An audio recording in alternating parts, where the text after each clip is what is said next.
Reza, ten fe y no te preocupes. La preocupación es inútil. Dios es misericordioso y escucha tu oración. La oración es la mejor arma que tenemos. Es la llave al corazón de Dios. Debes hablarle a Jesús, no solo con tus labios, sino con tu corazón.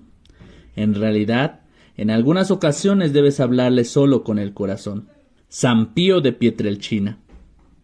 El día de hoy, en este video, traigo para todos ustedes la vida de San Pío de Pietrelcina. Pío de Pietrelcina, también conocido como el Padre Pío, fue un fraile capuchino y sacerdote católico italiano, famoso por sus dones milagrosos y por los estigmas que presentaba en las manos, pies y costado. Nacido como Francesco Forgione, le fue dado el nombre de Pío cuando ingresó en la orden de los hermanos menores capuchinos. Fue beatificado en 1999 y canonizado en 2002 por el Papa Juan Pablo II. Francesco Forgione nació en Pietrelcina en 1887. Su familia era de clase humilde, trabajadora y muy devota. Desde niño mostró mucha piedad e incluso actitudes de penitencia. Su infancia se caracterizó por una salud frágil y enfermiza.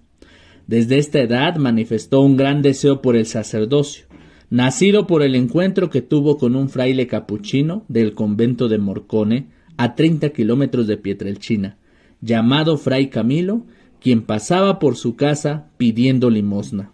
Su padre tuvo que emigrar a América para poder pagar los estudios del joven Francesco en 1898 a Estados Unidos y en 1910 a Argentina. Desde su niñez sufrió los que él llamaba encuentros demoníacos, que lo acompañaron durante su vida. Amigos y vecinos testificaron que en más de una ocasión lo vieron pelear con lo que parecía su propia sombra. El 6 de enero de 1903, con 15 años de edad, fue aceptado como novicio en el convento de Morcone. El maestro de novicios era el padre Tommaso da Monte, a quien el padre Pío recordaba como un poco severo, pero con un corazón de oro muy bueno, comprensivo y lleno de caridad con los novicios. La vida en el noviciado era muy dura, llena de ayunos y mortificaciones que influyeron en el carácter y espíritu de los novicios. Los ayudaba a discernir si tenían verdadera vocación. En este periodo, las enfermedades que arrastraba desde niño fueron aumentando y permanecieron con él hasta el día de su muerte. El maestro de novicios testificó que Fray Pío fue siempre un novicio ejemplar, puntual en la observancia de la regla y nunca daba motivo para ser reprendido. El 10 de agosto de 1910 fue consagrado sacerdote en la Catedral de Benevento, pero permaneció con su familia hasta 1916 por motivos de salud. Allí, en su pueblo natal, dijo haber recibido los estigmas. En septiembre de 1916 fue enviado al convento de San Giovanni Rotondo, donde vivió hasta su muerte. Durante la Primera Guerra Mundial sirvió en el cuerpo médico italiano. Sin duda alguna, lo que hizo más famoso al Padre Pío fue el fenómeno de los estigmas, llamados pasionarios, por ser semejantes a los de Jesucristo en su pasión. Las heridas en manos, pies, costado y hombro, dolorosas, aunque invisibles, entre 1911 y 1918, y luego visibles durante 50 años, desde septiembre de 1918 hasta septiembre de 1968. Su sangre tenía al parecer perfume de flores, aroma asociado a la santidad. La noticia de que el Padre Pío tenía los estigmas se extendió rápidamente. Muy pronto miles de personas acudían a San Giovanni Rotondo para verle, besarle las manos, confesarse con él y asistir a sus misas. Se trató del primer sacerdote estigmatizado. El obispo de Volterra, Rafaelo, completó un informe benévolo donde concluye: lo que me parece que se puede afirmar hoy, recapitulando, es que los estigmas en cuestión y examen no son ni obra del demonio, ni un grosero engaño, un fraude, el arte de un malicioso o un malvado. Y esto, si no estoy equivocado, puede ser hoy suficiente para tranquilizar a la suprema autoridad eclesiástica ante el caso del Padre Pío de Pietrelcina. Querría añadir que sus estigmas no me parecen tampoco un producto morboso de sugestión externa. En los años siguientes hubo otros 3 decretos, y el último fue condenatorio, y en el que se prohibían las visitas al Padre Pío o mantener alguna relación con él, incluso epistolar. Como consecuencia, el Padre Pío pasó 10 años, desde 1923 hasta 1933, aislado completamente del mundo exterior. A raíz de la Segunda Guerra Mundial, el padre fundó los grupos de oración del Padre Pío. Los grupos se multiplicaron por toda Italia y el mundo.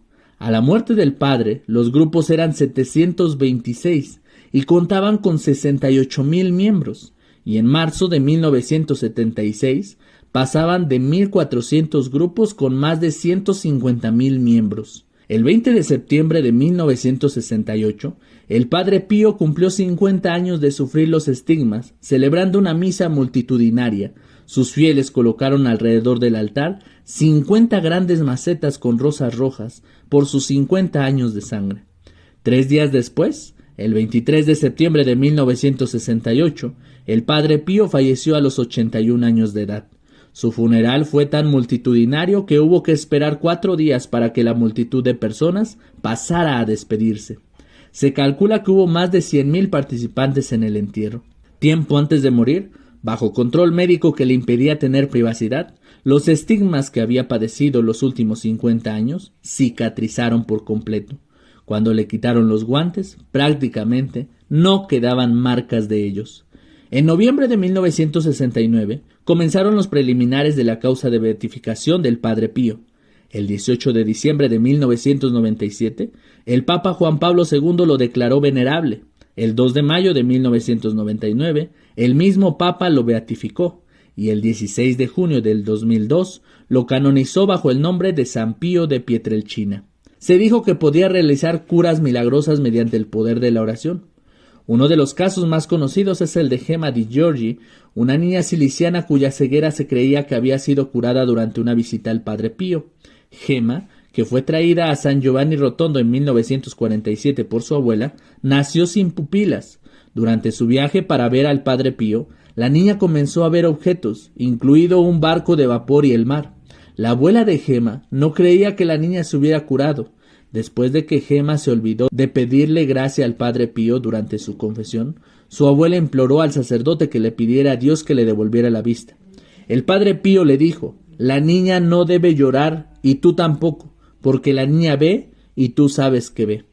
Según la tradición, el Papa Juan Pablo II escribió al Padre Pío en 1962 para pedirle que orara por Wanda Polska, una amiga en Polonia que padecía cáncer. Más tarde, aparentemente se descubrió que el cáncer de Polska estaba en remisión espontánea. Los profesionales médicos aparentemente no pudieron ofrecer una explicación para el fenómeno.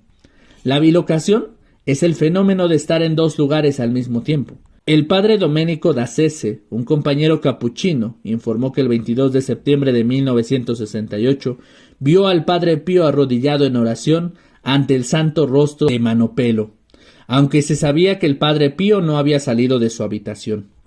El día de la muerte del Padre Pío, la mística y sierva de Dios María Esperanza de Venezuela informó que él se le apareció en una visión y le dijo: «He venido a despedirme, ha llegado mi hora, es tu turno».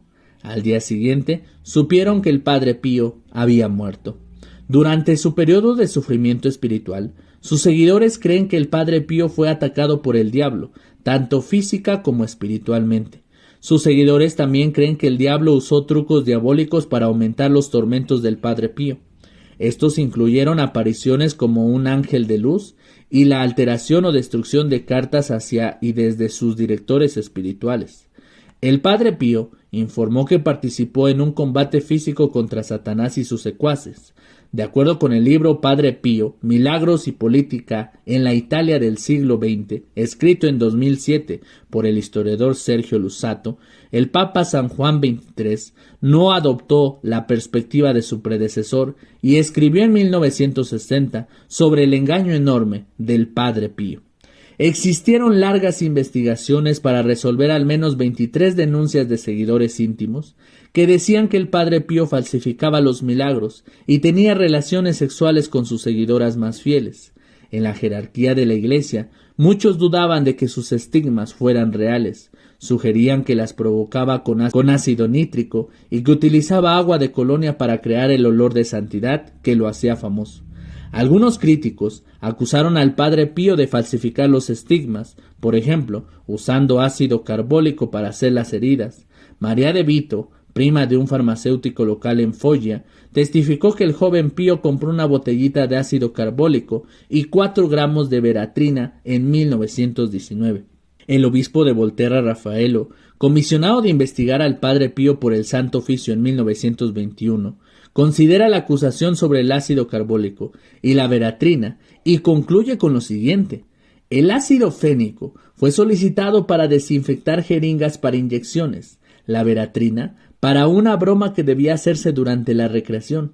El Padre Pío había experimentado los efectos de ese polvo en dosis imperceptibles puesto en el tabaco que le ofreció un hermano, sin saber de venenos, sin ni siquiera pensar en que era la veratrina, y por eso pidió 4 gramos. Y la pidió para repetir la broma y reírse de algún hermano. Eso es todo. Más que la malicia, se revelan la sencillez y el espíritu bromista del Padre Pío. Nadie discute que el Padre Pío ordenó ácido carbólico para el priorato. Sin embargo, en su libro de 2005, Padre Pío y América, el autor Frank revela para qué era usado realmente el ácido. Los muchachos habían necesitado inyecciones para combatir la gripe española que estaba a su apogeo en ese momento. Debido a la escasez de médicos, los padres Paulino y Pío administraron las inyecciones usando ácido carbólico como agente esterilizante. Las denuncias de Luzzatto fueron recibidas con una instantánea desmentida de los seguidores del Padre Pío. El señor Luzzatto es un mentiroso y propaga calumnias anticatólicas. Nos gustaría recordarle al señor Luzzatto que, de acuerdo con la doctrina católica, la canonización lleva consigo la infalibilidad papal. Nos gustaría sugerir al señor Luzzatto que dedique sus energías al estudio de la religión de manera apropiada. Luzzatto revela que sucesivos pontífices tuvieron opiniones diametralmente opuestas sobre el Padre Pío. Él mismo refiere que el 25 de junio de 1960, el Papa San Juan XXIII escribió en su diario íntimo acerca de las actividades del Padre Pío. Esta ha sido la historia de San Pío de Pietrelcina, conocido por sus estigmas en su cuerpo. Lo más importante es nosotros adoptar las acciones, actitudes y formas de alabar a Dios con su propia vida, con la humildad, con la obediencia, con la caridad, con el amor, sobre todo con esta parte del sacrificio. A pesar de que recibía calumnias y creían que hacía pasarse por estos estigmas en su cuerpo y que él mismo los hacía para llamar la atención, debemos nosotros de creer en tal acto de nuestra Iglesia Católica que ha tenido a bien investigar sobre la vida a fondo del Padre Pío y así hacerlo santo para nuestra Iglesia Católica. Los invito a que se suscriban al canal, que le den like al video y que compartan este contenido y nos vemos en un próximo episodio.